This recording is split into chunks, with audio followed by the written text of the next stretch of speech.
Art की class में बॉबी को उसके मम्मी पापा ने मारा, तो उसके ऊपर मैं आपको एक कहानी सुना, ठीक है। ये कहानी उसमें टीवी में दिखाई गई थी, मुझे अच्छी लगी तो मैं आपको भी समझा रही हूँ। और आज मीना मंच में ये कहानी होनी भी चाहिए, मीना मंच में भी सिखाऊंगी कि एक दो बहनें थी। आप कोई भी दो बहनें मान लीजिए, है ना, जैसे आपकी छोटी बहन और आप। तो जो बड़ी बहन थी वो फुटबॉल में बहुत अच्छी थी, बहुत अच्छा खेलती थी फुटबॉल। अब जब वो फुटबॉल अच्छा खेलती थी तो जब हम खेलते हैं अच्छा है तो जीतते भी है और हारते भी है ना जी। और जब हम जीत जाते हैं तो हमें इनाम मिलता है। इनाम वो कुछ भी हो सकता है, ट्रॉफी भी हो सकती है और पेंसिल भी हो सकती है, कॉपी भी हो सकती है। तो वो लड़की जब खेलती थी तो उसे इनाम मिलने शुरू हो गए। अब जो उसके टीचर थे वो भी उस बच्चे पे बहुत मेहनत करने लगे, क्योंकि वो फुटबॉल खेल रहे हैं। वो पहले डिस्ट्रिक्ट लेवल यानी कि जिला स्तर पे खेलना जाती थी, फिर मंडल स्तर पे खेलना जाती थी, फिर राष्ट्रीय खेलना चाहती थी। लेकिन उसके पापा को वो खेल पसंद नहीं था। वो ये चाहते थे कि लड़की मेरी पढ़े और पढ़ने के बाद अच्छी सी जॉब करे और नहीं तो हम शादी कर देंगे। उनके पापा की सोच ये थी, वो कुछ और काम लड़कियों से नहीं करवा सकते। अब वो लड़की को ये बात पता थी कि मेरे पापा को ये पसंद नहीं है, तो वो लड़की चोरी से ये काम खेलती थी। क्या काम करती थी? खेलती थी ना अब खेलती थी। अब एक दिन उसे वो ट्रॉफी जीत गई। अब जब ट्रॉफी जीत गई तो वो घर लाई। अब एकदम उसके पापा ने पूछा कि ये ट्रॉफी क्यों लिए लाई। उन्हें सोचा कि ये, उसके पापा ने सोचा कि ये मतलब पढ़ाई में जीती है, लेकिन वो जीती थी खेल में। तो जो उसके एक भाई था चचेरा, उसने बता दिया कि ये ट्रॉफी इसने खेल में जीती है। अब उसके पापा ने आओ देखा ना ताओ, उन्होंने वो ट्रॉफी तोड़ दी और उसे पढ़ने से भी मना कर दिया, उसको रोक लगा दी पढ़ने से। अब पढ़ना एक का तो बंद नहीं हुआ, कितनों का बंद हो गया? दोनों बहनों का बंद हो गया ना, तो दोनों लड़कियों का बंद हो गया। अब जब बंद हो गया तो वो लड़की तो पढ़ने वो खेलने में बहुत अच्छी थी, उसने क्या कहा, वो घर छोड़ दिया उसने। अब वो घर छोड़ के, अब कहते हैं जब कोई पत्ता डाल से टूट जाता है ना तो वो पता नहीं कहाँ कहाँ उड़ जाता है। तो और ऐसे लोगों को बहकाने वाले भी बहुत होते हैं, है ना। तो उस लड़की को किसी ने बहका दिया, एक औरत ने, कि क्या कहते हैं, मैं ना तुम्हें स्टेट लेवल पे खिलाऊंगी, तुम मेरे यहाँ रहने लगो। अब उसे तो खेलने का जुनून था, वो उस औरत के घर रहने लगी।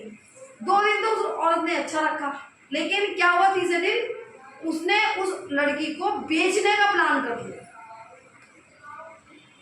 और उस लड़की को 25,000 रुपए में उसने बेचने की तैयारी भी कर ली और लड़की से घर का सारा काम भी करवाने लगी। तो वो लड़की कहने लगी कि आप तो मुझे खेलने के लिए कह रहे थे, आप खिलाने के लिए कहते, लेकिन आप मुझे मतलब और काम क्यों करा रहे हो? तो उसने कहा तू यही करेगी। अब जब उसे मार पड़ी तो वो लड़की थोड़ी चंट थी, उसने फटाफट मोबाइल से डायल करा और वो कि मुझे यहाँ पर परेशान हूँ, और वो भाग गई। अब जब वो भागी तो फिर उसके साथ, कहते हैं ना आजकल आप गुड टच और बैड टच जानते हैं ना, आपको सिखाया था गुड टच बैड टच, उसके साथ बैड टच होने लगा। और जब बैड टच होने लगा तो वो लड़की बहुत परेशान हुई। तो कहते हैं हमारे समाज में अब भी कुछ अच्छे लोग हैं। तो जब वो जहाँ से बैड टच हो रहा था वो वहाँ से भाग गई, और जब भाग के एक अच्छे इंसान के पास गई वो उसको पुलिस के पास ले गए। पुलिस ने उसको फिर उसके माँ बाप से मिलवाया, उसका इलाज वगैरह करवाया। तो वो लड़की ने अंत में क्या कहा, और अपने पापा से लिपट के इतना रोई कि उसने कहा पापा आप मुझे बहुत अच्छी बात समझाते थे, हम समझते थे कि आप हमें बंदिश में रखते हैं, हम गलत करें, लेकिन आप आज के समाज को देखते हुए बहुत, हमारे माँ बाप हमारे साथ बहुत अच्छा समझाते हैं, लेकिन हम उसको क्या समझते हैं, गलत, क्योंकि वो इस समाज के एक अनुभवी व्यक्ति हैं माँ बाप हमारे, और हम क्या है इस टाइम अनुभवी नहीं है। लेकिन हमें क्या लगता है कि वो हम पे बंदिशें लगा रहे हैं, हमें रोक रहे हैं, हमें ये करने से रोक रहे हैं, मोबाइल देखने नहीं दे रहे। आजकल के सबसे ज्यादा क्राइम मोबाइल जो है, आपको मोबाइल से दूर कर दे तो हम क्या करते हैं, हम उन्हें सबसे बड़ा दुश्मन मानते हैं ना माँ बाप को, भाई बहन को, अपने रिश्तेदारों को बुरा मानते हैं, लेकिन बुरा नहीं चाह रहे वो, क्योंकि हम वो समाज में अभी घूमे नहीं है। आप अगर उस समाज में, कहते हैं पेड़ से पत्ता टूटने के बाद कहाँ जाएगा कुछ नहीं पता, पेड़ पे थोड़ा वापस आ जाएगा। तो जब समाज के आपको थपेड़े पड़ेंगे तब आपको पता चलेगा कि ये समाज अच्छा भी है और बुरा भी है, और अच्छा और बुरा हम ही लोगों से।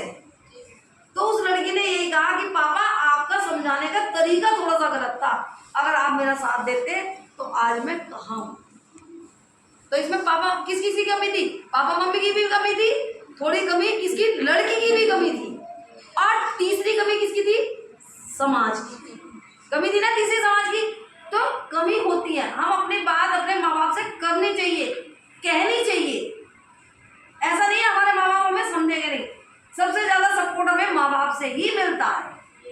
करोगे ना अपने माँ बाप से सब बात,